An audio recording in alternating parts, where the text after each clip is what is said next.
जर तुम्हालाही 5 मिनिटात काहीतरी क्विक असं टेस्टी असं बनवायचं असेल तर तुम्ही हा एकदम टेस्टी आणि भन्नाट असा लागणारा मटार पुलाव एकदा घरी नक्की ट्राय करा आणि व्हिडिओ शेवटपर्यंत नक्की बघा. काहीच मिस करू नका. चला तर मग व्हिडिओला सुरुवात करूया.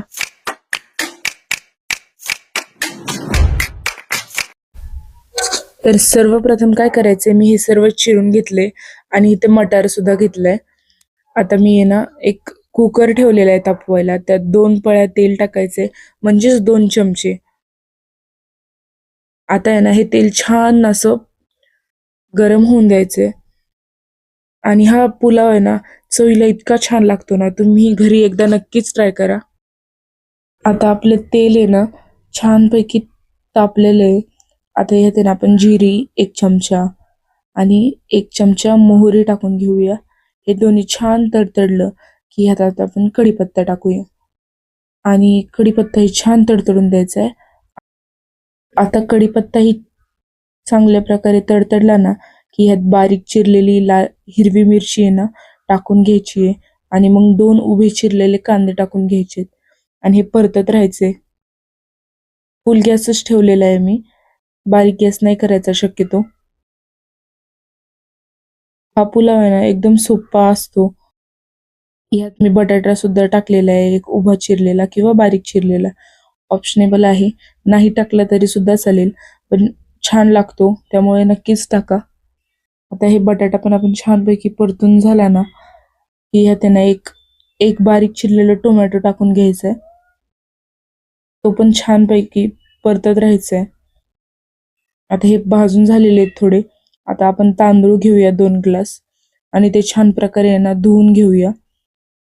आता आहे ना हा मसाला परत परतूया आणि यात आपण आहे ना मटार टाकून घेऊया. आता मटार टाकलं ना मग पण परतून घ्यायचे 4 ते 5 मिनिट, म्हणजे परतत राहायचं. याला बारीक गॅस केला तरी सुद्धा चालेल. आता तुम्ही जर माझ्या चॅनलवर नवीन असाल तर सबस्क्राईब जरूर करा, कारण असेच नवीन नवीन व्हिडिओज मी घेऊन येत राहील. आणि ह्यात आपण आता मसाले टाकून घेऊन आणि परतून घेऊया. मी आहे ना माझ्या बऱ्याचशा रेसिपींची लिंक डिस्क्रिप्शनमध्ये दिलेली आहे, म्हणजे सगळ्याच म्हणलं तरी सुद्धा चालेल. तुम्ही एकदा नक्की चेक करा आणि तुम्हाला जर माझे व्हिडिओ आवडत असतील तर सबस्क्राईब पण करा आणि लाईक शेअर पण करा आणि कमेंट्समध्ये काही डाऊट्स असतील तर ते पण विचारा. आता मी यात ना तांदूळ टाकून घेतलेले 2 ग्लास, त्यात मी 4 ग्लास पाणी टाकलेलं आहे. यात कोथिंबीर पण टाकून घेतलेली आहे आणि चवीनुसार मीठ टाकून मिक्स करून घ्यायचे. आता हे मिक्स करून झालं ना यात आपण शेंगदाणे टाकून घेऊया. शेंगदाणे ऑप्शनेबल आहेत, नाही टाकले तरी सुद्धा चालेल, पण फ्लेवर खूप छान येतो याने आपल्या मसाल्या भाताचा आणि खाताना जो क्रंच लागतो तोही खूप छान लागतो. आता मी 3 ते 4 शिट्ट्या करून घेतलेल्या आहेत कुकरच्या. तुम्ही बघू शकता किती छान प्रकारे आपला भात तयार झालेला आहे, एकदम खमंग असा. तुम्ही एकदा घरी नक्कीच ट्राय करा. आणि ना हा भात बघू शकता तुम्ही किती छान झालेला आहे. पुलाव म्हणला तरी सुद्धा चालेल. मी मटार बटाटा पुलाव केलेला आहे.